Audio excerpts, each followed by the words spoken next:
The purpose of Wealth Talk is to educate, inform, and hopefully entertain you on the subject of building your wealth.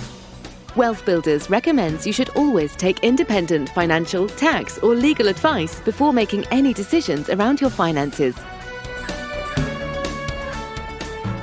Welcome to episode 35 of Wealth Talk. My name's Christian Rodwell, the Membership Director for WealthBuilders, and I'm joined by Mr. Kevin Whelan, the founder. Hello, Kevin. Good evening, Chris. Nice to talk to you again. Yes, how are you doing? I'm doing very well, but I think we had such a tremendous response, didn't we, to a webinar we did earlier in the week with 200 registrations. And although the subject was, whatever, dry one, it's, pillar 2, it's pensions, but we introduced the whole idea of breathing new life into pensions, because still the vast majority of people, Chris, out there are building their life hoping their pensions will do better next year, and they hope it'll do better next year. And we found a way to breathe new life into pensions, into something we have labelled the CPR, Chris, haven't we? The CPR, bringing a kiss of life to your pensions. Absolutely. And I guess we don't really want to ruin the surprise. And the webinar that we hosted last week, actually, was about 45 minutes long. And we've decided to replay it on this week's podcast episode because there's a lot of value there and we had such fantastic feedback. And we would really urge everyone listening to share this message because it's a really important one, isn't it, Kevin? Well, look, with so much money lost, forgotten, performing miserably, and we know this is money that can be brought to life and it can be used to build your wealth in ways that most people will never discover unless they hear it from somebody who's a bit more empowered. We just thought it was really important. As we got the feedback, we were kind of shocked at how positive people had reacted. So we just wanted to give everybody who kind of is open-minded to seeing pensions in a new light to kind of breathe new life into them. And let's hope, you'll find some value yourself, and please share it with one other person. Everybody's got a pension somewhere. So tell somebody else to listen to it, not just yourself. And of course, this was a live webinar. It was with slides. So you will hear us reference to slides. So if it at times doesn't make complete sense because we might be referring to something on screen, then I think, you'll still get the good grasp of it. And actually what we're going to do is put a link in the show notes so that you can watch the webinar replay, which we have online. And actually, we're also giving away a freebie. So make sure you listen all the way to the end and then do grab that freebie. And we hope that is of value to you. So shall we hand over to our recorded webinar from last week, Kevin? Okay. And listen, Chris, you have a great time in the States doing all your marketing stuff. And I'll see you when you get back. Thanks, Kevin. See ya. Good evening to you. Good evening, everyone. Delighted. I can't believe it. 200 people want to know how they can make their pensions work harder. And isn't that a tiny number compared to the number of people who are just doing terribly with their pension funds? But anyway, let's give the people who turned up enough real good stuff so they can take some action, Chris. So one of the 7 pillars, pillar number 2 is pensions, Kevin. And how do people generally feel? Or we should ask actually everyone on the webinar tonight. Why don't you put in the chat box? Just one word, maybe just one word that you feel about, your future pensions. If they're not already, those of you who are a bit smarter will already know some of the secrets we'll share. But if you haven't already taken full control of your pension, what is the language that you're feeling when you think about your future pension returns? I hope Labour don't get in, by the way. Okay, let's see what we get. Well, the first one, rip off. We've got empty. We've got fear. What else we've got coming through here? Oh, Glenn's saying curious. All right, so these are all different words. Helen, powerless. We've got nervous, risk. Okay, untouchable. So there you go. There's a few. That's quite a lot. And that's the challenge, isn't it? Almost every pension that people have got, pretty much now most final salary schemes are dead, and we're not going to talk about final salary schemes tonight because they're much more complex than we can get across tonight. But almost every other kind of a pension is invested in a market that it's simply beyond control. Nobody control it. Warren Buffett can't even control it. Nobody control it. And this goes back to the 2008 when people lost 30-40% of their money in a heartbeat, and nobody took responsibility for that. It was just a loss of money with no possibility of being able to recover from that easily, and certainly feeling powerless and helpless and empty and ripped off, all those things that we're saying before. And this is true of the way most people build their wealth, Chris. And we've got a picture of property here because, as we know, again, back in 2008, a lot of people who perhaps were coming close to retirement and they were relying on their pension, their property, their investments, and there's just very little control, isn't there, across those? Well, this is the standard way that people build their wealth. So they have a job, and then they pay all the taxes and all the national insurance, and then they save what's left, and they buy a home, and that's fair play. They put some money in a pension, and they hope things are better, and they put money in investments, again, mostly in the stock market, and they hope it works out.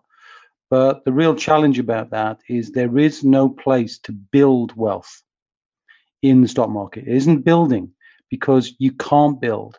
All you can do is hope the diversification strategy works. So the only way it can work is if you take 40 years to do it. In other words, for the most part, it's just too slow. You can't control the risk. And the big word that we use a lot in wealth building is leverage. So there's no possibility to add value. There's no possibility to get more money in play. You can't use other people's money. You can't go to the bank and say, hey, I'm thinking about investing in the stock market. Will you lend me 100 grand? They'll tell you they'll say no. And that's the real challenge. Yet the way to build wealth, we know, is really all about using the right forms of leverage. Mm-hmm. And so I think the words that people have used are the words that we hear all the time, Chris, which is, all this sort of pain and the frustration and the feelings that people have got when they think about their pensions, which is next, Chris. That's right. Exactly. So emphasizing there a lot of the common words that we hear. So the pension CPR is something that's interesting, isn't it, Chris? So we've got quite a shock picture here, but this is leading on to 3 ways to instantly make your pension work harder for you. Yeah. So pensions aren't really working. We know that. So in order to breathe a bit of new life into the pensions, I've got a way to at least help you if you're stuck with traditional pensions. The 3 things you just simply must do, must know, must act upon, and I've conveniently badged this up. Anybody who knows me knows, fundamentally, to be a good teacher, you need to make things resonate with people in easy ways. So I use acronyms a lot. I use ideas a lot. So let's bring the kiss of life into the pensions and get the first one up, Chris. So the C stands for charges, okay? And the key thing to understand about charges is, in the absence of anything else, when we know how the stock market works, the biggest driver of returns is actually how much you're paying in charges. And that's the shocker, that most people simply do not know what they're being paid or what they're charging. I know somebody mentioned rip-off, because so much is hidden, and the financial industry is geared towards encouraging those charges to stay as opaque as possible. Yet even the industry leaders, Chris, which is, next we've got Hargreaves Lansdown, who are saying, that fundamentally you need to take real attention, because for the average person, this is not wealth building clients, this is not people taking responsibility, but just a small, tiny change. 1% doesn't sound like a lot. If I said, can you save 1%, or you're paying 1% more than you should, doesn't sound like a lot. But if it means £50,000 worse off in real terms, as net of inflation, all the figures are there on Hargreaves Lansdown website. They're the biggest provider, and they've got charges too. But what they're saying is, if you can save charges, then it's going to mean a big difference in your life. And I think that's really an important point to get across. And let's expand on that a bit further, Chris, because let's think about one of the pillars that people would know if they know a little bit more about wealth building, or they would care to go and look at our website and see what the other pillars are. But pillar number 7 is called joint ventures, which is where you connect, collaborate, work together with other people in a genuine partnering way. Well, let's see if this stands up to the test. So let's take a typical pension. The average returns let's assume for the sake of an argument, is 6%, and I'll give you the reasons behind that in a moment.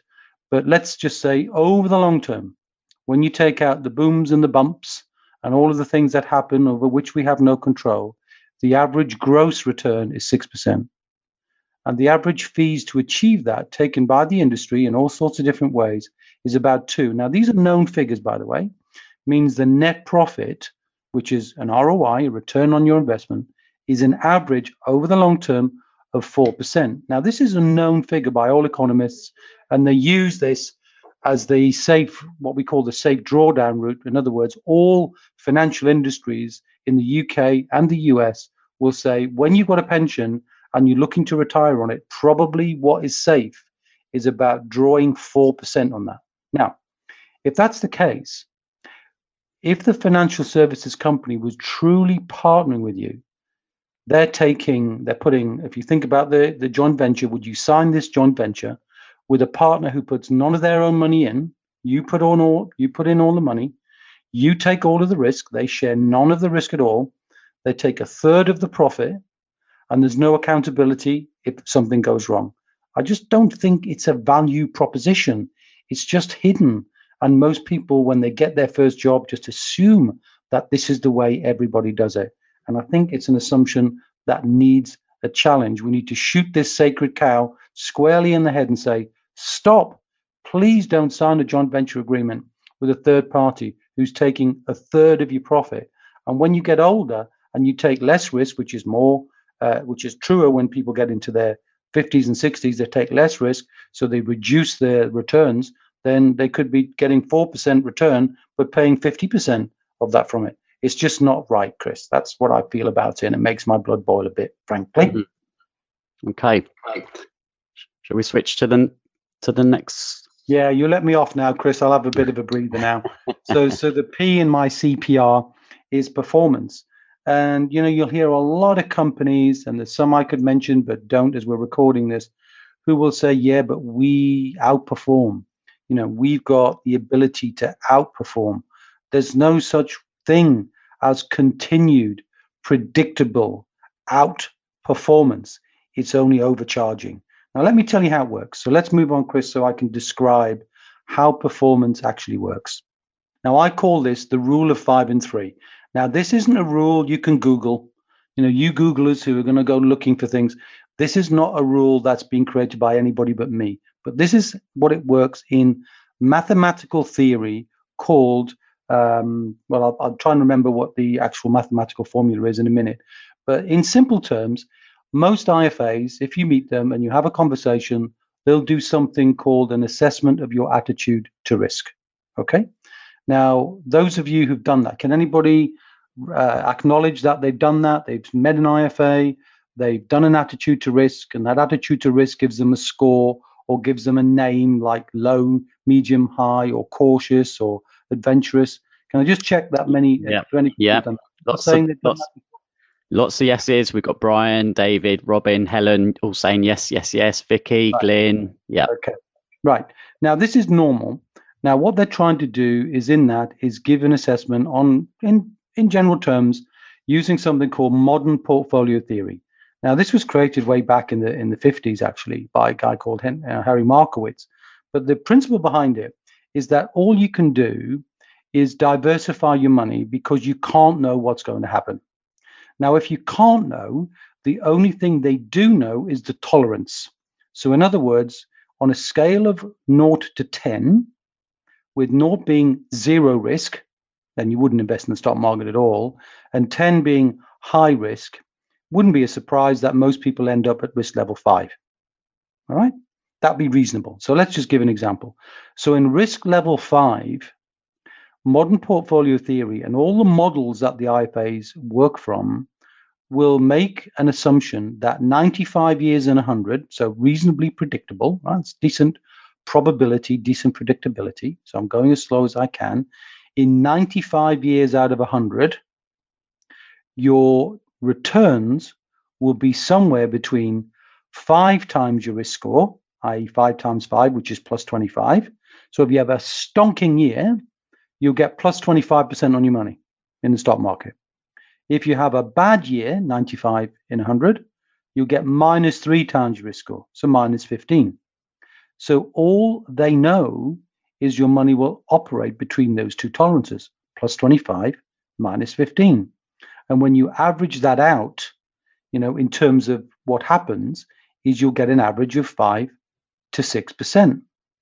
Now, of course, soon as you look at the extra 5%, which is where it gets more volatile, what happened in 2008?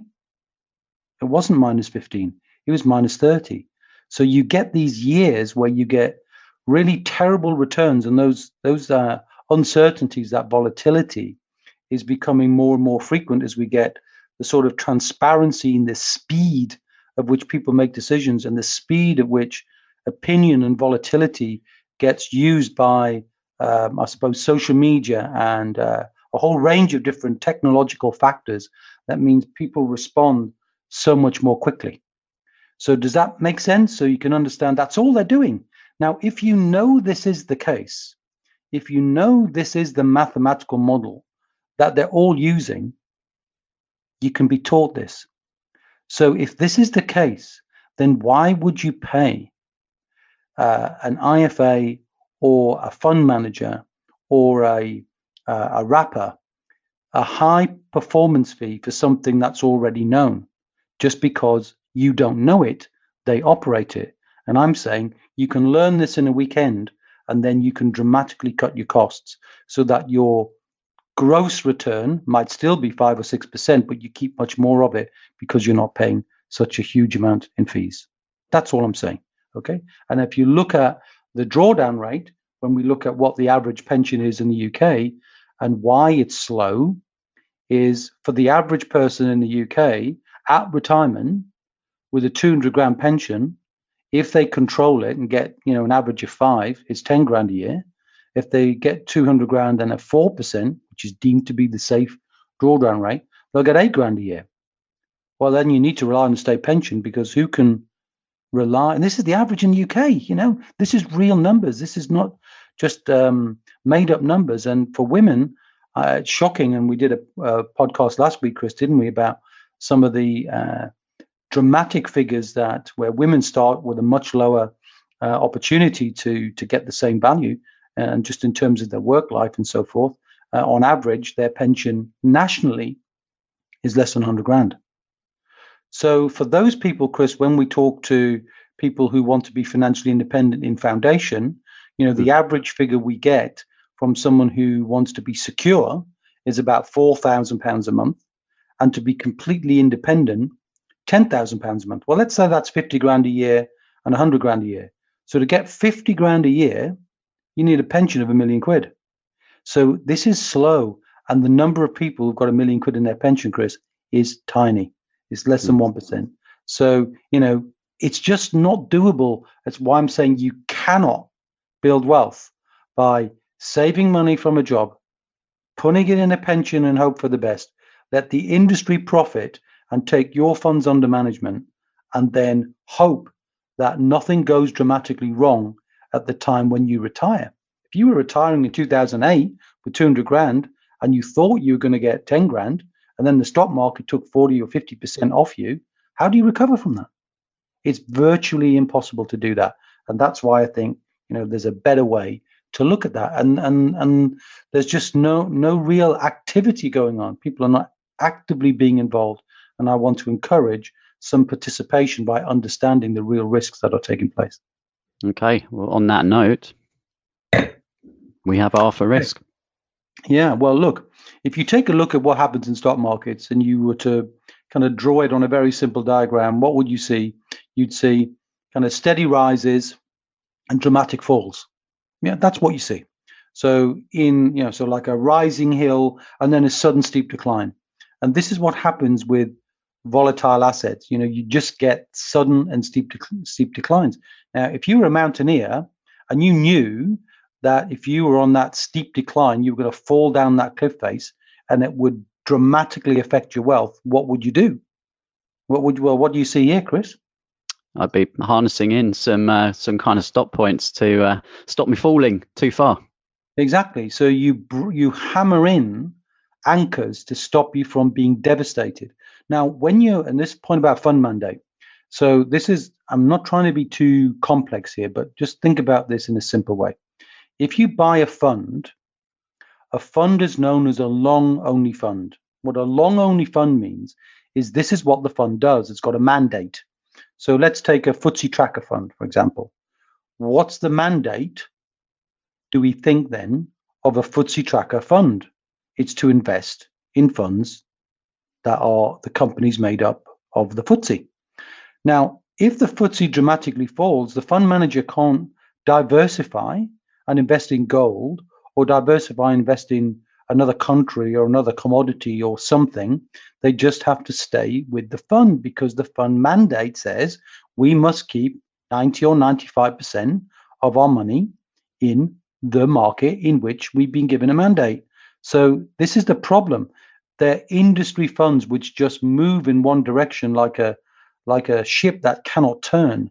And what I'm saying is wealth builders, the people in our community, need to be more fleet of foot, more like the mountaineers, taking an active role in risk mitigation, hammering in their anchors. Sometimes we call those things stop losses, Chris, because they stop your losses. These are things we can teach.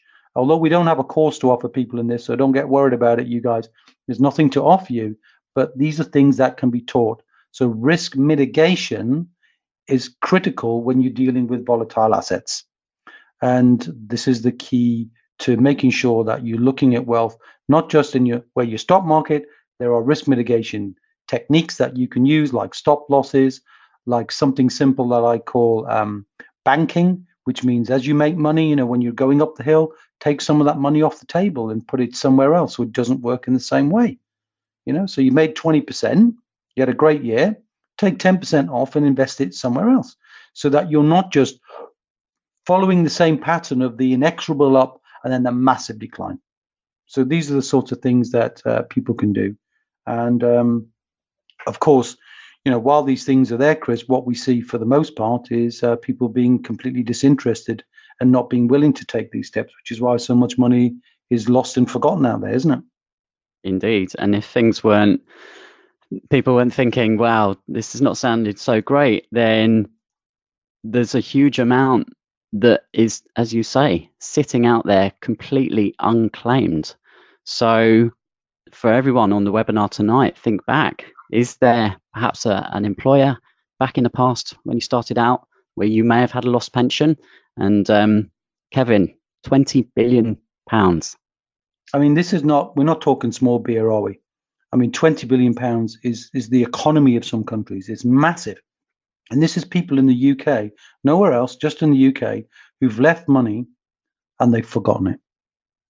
So this is the thing, that not only is there no risk mitigation tactics going on, and nobody's teaching it because the fund managers and the whole industry just wants you to rely on them, but even those people who have worked in jobs or have worked in companies that have been taken over, they're simply just leaving that money behind. And this worries me, that the whole word pension, with all that language we heard earlier on, just not coming to life. And I think what we have to do is be on a mission, Chris. In the podcast, this was a podcast we did recently, wasn't it? Number 17 is about this lost pension stuff. Is you can, and we, let's look at some people who recently, Chris, only in the last, few months, actually found money, that we pressed them, we prodded them, we pushed them and said, you've got some money there, and these are 3 people, genuine people. One of them is on the call tonight. You best not say too loud, but he's pleased though, isn't he, Adnan, that he found 50,000. Yep. Another client of ours in foundation, or not in foundation, but certainly a wealth builder client, found 100,000 in an old company scheme that he'd just simply forgotten about, but found it in a filing cabinet.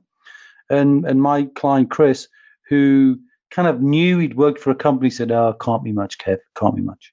It can't be. It can't be." And I bet him a case of champagne, which he still hasn't paid me, the bugger. But anyway, he found £250,000 in a pension scheme in his old company that he'd simply resigned to history. And what I'm thinking is, there's got to be a way to help people take the pensions of the past and bring them into the future and make them part of their wealth building life, not just consign them to history, which is what we're seeing. Mm-hmm. So a few actions people can take on their own, Chris, right? Yeah. Well, let's summarize where we've got to so far then, Kevin. So reclaiming forgotten pensions, certainly the first thing to do, and have a listen to Wealth Talk episode 17. We've put links in the show notes and I can share those links again. There's a government website where you can go online, you can trace where the old pensions might be. And it's also very easy, isn't it, Kevin, just to call up your old employer as long as you have a few details to hand. All you need is your national insurance number.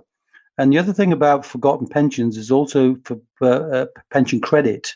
So in last week's webinar, when we talked about women in wealth, who we saw earlier on, often have the worst pensions of all, yet statistically they live longer than anybody else.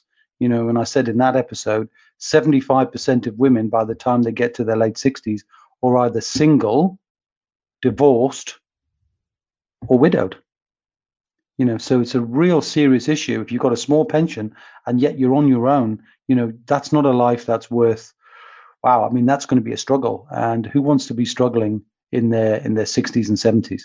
So that's a key thing. So the pension credit is there's a form, Chris, which we should put a link to.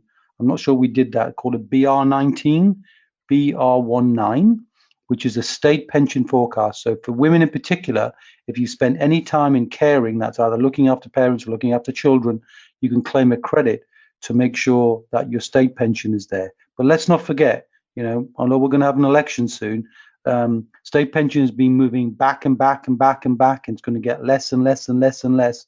So please don't rely on the state pension, but while it's there, make sure you get all the credit that you do. Okay, number 2 here, review fees. So how can someone go about this, Kevin?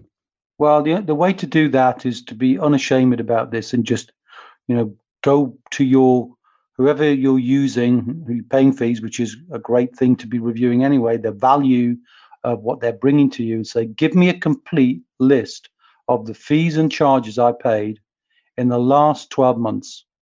And I want it expressed in pounds. I don't want it expressed as a percentage.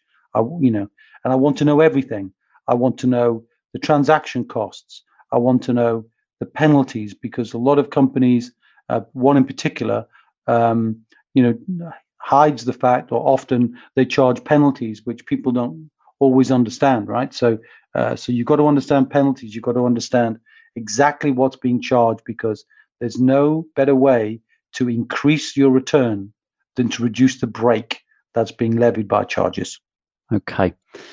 Understanding and managing risk. So we talked about a way to manage there is using what you call the stop loss, Kevin. How does someone really dive into this? Well, the problem is, if you're in a long only fund, you know, the big FTSE or a big managed fund, you can't do it. You know, so you have to understand, first of all, is if you ask your IFA or your fund manager, wherever you get your data from, and again, in the same thing as you're asking about fees, ask them, so what is the risk that I'm currently taking on a scale of 1 to 10? You know, so in other words, some people will be risk level 5 in their mind, but over time they haven't reviewed anything, and now they're risk level 7 or 8. Or the other way around, you know, they could be thinking they're taking a medium risk view, but over time their funds have become even lower risk. So you have to understand, what risk am I taking? Because then apply the rule of 5 and 3 in broad terms. In fact, we can make it more detailed than that, because the further up the risk scale you go, you don't take double the risk. Level 10, by the way, risk is not a 10% return. It gets worse. The bands become bigger and the average becomes lower. So it's about a 7.5 to 8% return at level 10. So if it's a physical impossibility to get more than 7.5 to 8% in the stock market year on year, 95 years and 100, and in order to do that, you'd have to be taking the biggest risk possible, which means your negative could be minus 50 just out on average. You know, so it's just too big a risk to take. So understand what risks you're taking, and then the steps that you can take. Well, can I get myself involved in making some gains, what I call counter correlate, which takes some money off the table? You know, do I understand stop losses, or can I Google stop losses, or we can teach you stop losses, and you can put stop losses in place so that if the market falls dramatically, you only fall a little way. So you might be hurt, but you won't be killed. Okay. What do you mean by adding value where possible, Kevin? Well, it's not true that you have to delegate all your pension money into the hands of somebody else. A lot of our clients will know that one of the things that they can do is they can take control of that pension. And when they're in control, they can make their pension a reflection of them. So they can add value. They can create value. They can do something about making things work harder. And in many cases, Chris, you can get a higher return and take less risk by understanding this. And we'll get to that as we talk about what some of the alternatives are. Does that make sense? It does to me, and I'm keeping an eye on the questions. So there are a few questions. If you have questions, pop them in the question box, and we will do a Q&A at the end. So don't worry, we will come to them. But if anything pops up, put it in there, and we'll come to that shortly. Now, episode 2 of WealthTalk podcast, Kevin, was a real popular one, wasn't it? We still get lots of people who use the language, and we really love that. So, are you a drifter, a DIYer, or a dynamic? Here's the thing, Chris. When it comes to building wealth, most people will either be, well, everyone's going to be one of these three. And the drifters, they simply bury their head in the sand and go, oh, this is all too complicated. This is all too pensiony. I can't do anything. I've got to give my money to somebody else. There's nothing else I can do. I'm too busy. But the problem if you drift is nothing happens. And if nothing happens, you cannot build your wealth.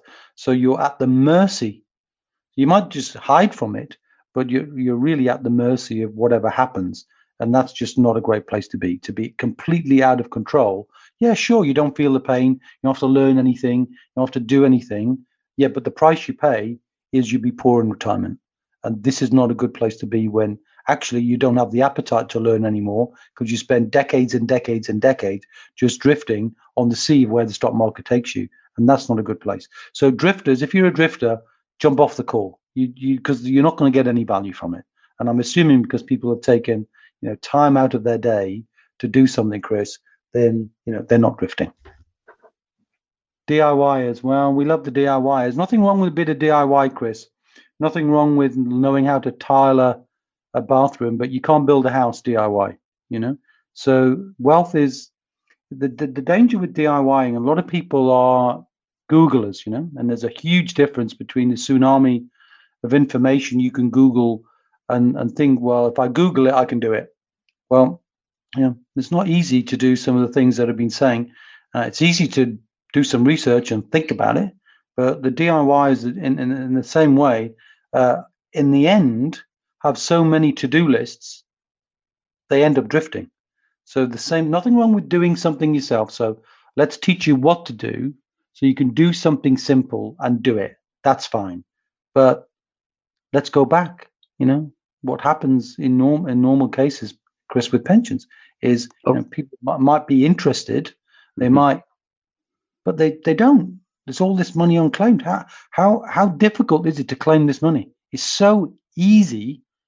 You find your national insurance number, you phone your old employer, you write to the old insurance company, you go onto the government website to say, hey, I used to have a pension with ABC company and they seem to have been taken over by another company, but I've no idea who.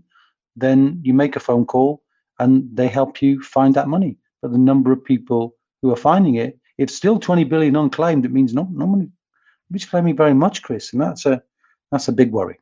So let's give the DIYers at least a little bit of a checklist, right? So I said earlier on, complete breakdown of all your charges, including the hidden ones, right? Find out what they are.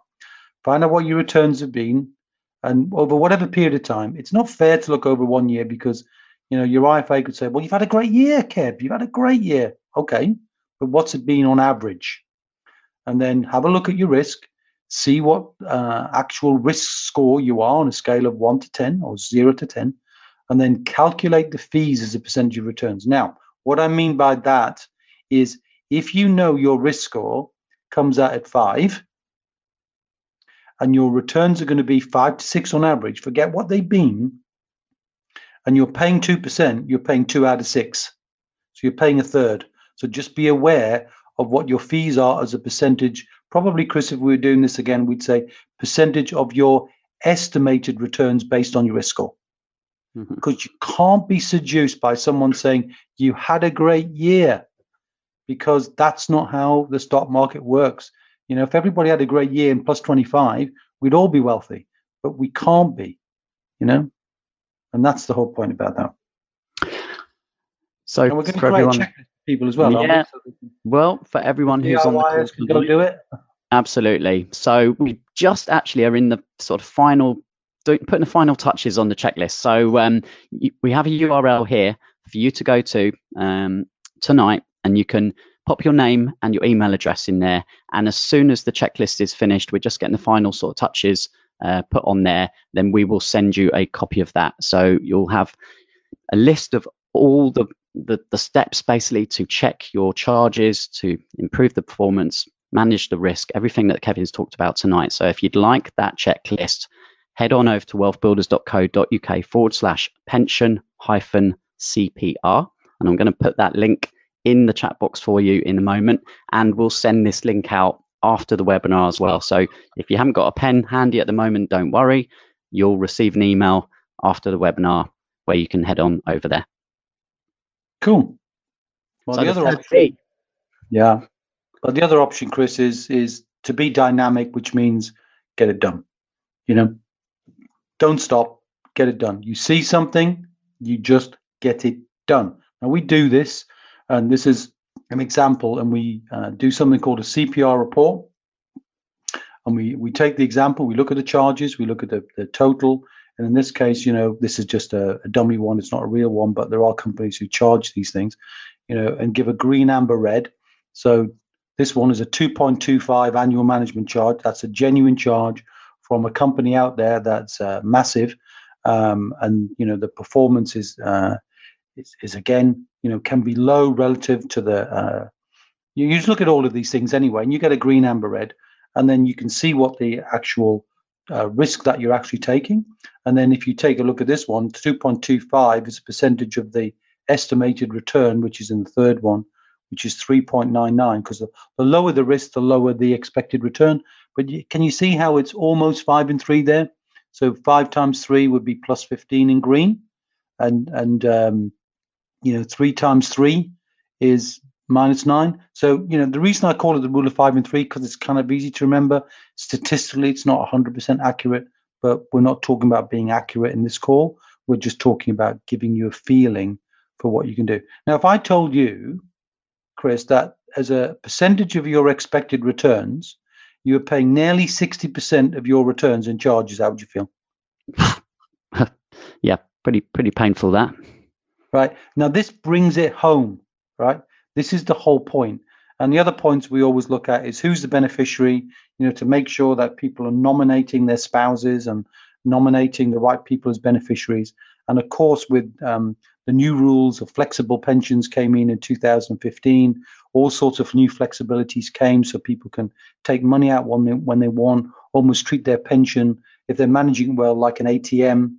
Some pensions don't allow that. So again, this is something our an IFA team we use do this, and they do something called a pension CPR report. So if you want it done by somebody else in a way that you can instantly, don't have to do all that hard work and get it done, we can send you a link to how to do that as well. Okay. A new type of pension. Well, not new to some of the people, because I recognize some of the names on the call tonight, Chris. But a bridge to a new type of pension is really about understanding that there's a way, instead of being on, let's say, the left bank where you were, you're making progress into building your wealth, and you want to bring the leverage, that word again, Chris, leverage, of turning your pension that used to be managed by somebody else into something that you can manage, and you can learn how to manage that and turn that into ways you want to build your wealth in many different ways. And there's a special name for that pension, which is, it's language that I wouldn't choose if I was a marketer, Chris. I wouldn't choose this language, but the language we which is just really part of HMRC, who are the people who created this kind of language, is called the SAS, or Small Self-Administered Scheme We often call it the director's pension, Chris, don't we? Because it's you have to be a director of a limited company to have one of these, which puts you in complete control. You choose where to invest. You're creating essentially a tax-free trust fund for you, your business, and your family. And it gives you the scope to learn how to get much higher returns, much lower costs, and driven by what you learn how to do. So nobody else is responsible but you. Now, that's a scary place if all you like to do is get your statement out, read it, and hope for the best. So a SaaS is not for everyone, but it's definitely for those who want to take responsibility and want to learn how to do better things. And again, Chris, in the way I like to teach things, we call it the freedom to do the 4 Bs, right? So the freedom to buy assets. So wealth comes from owning assets. So when you own the stock market, you're really out of control of that. But what if you could buy assets that would work for you? Actually, if you want to buy the stock market, you can buy at a much lower price. Why? Because you're now a wholesaler. You can buy things without having to use a fund manager. You could buy something called ETFs, exchange traded funds, a fraction of the price. You could learn how to buy funds and trade those funds. So you can bring a little bit more risk mitigation in there. So there's a whole range of things you can do to buy, including buying property, buying land, buying shares in your own company if you've got a business, and so on. The next one, Chris, is called borrow. I'll go in that order. So the borrow strategy means if you've got a pension fund, you can lend half of your pension to your business. So if you've got a property business or any kind of business, then your pension fund can then help your business. Now, if you went to an insurance company and said, I'd like to borrow some of the money out of this fund because I've got a business I want to grow, the answer to that is no, which is why you have to understand that the way to be able to do all of those things is to think about taking control. Now, bridging means being a bank. Now, banks make money, Chris. Last time I looked, they still make money, and they make money by lending money. And, I'm a bridger. I lend my money.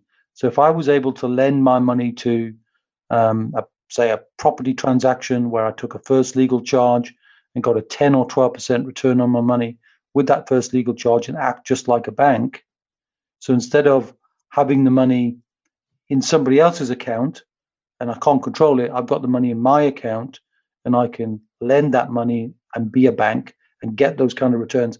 In many respects, Chris, I'm taking less risk, but I'm getting a higher return.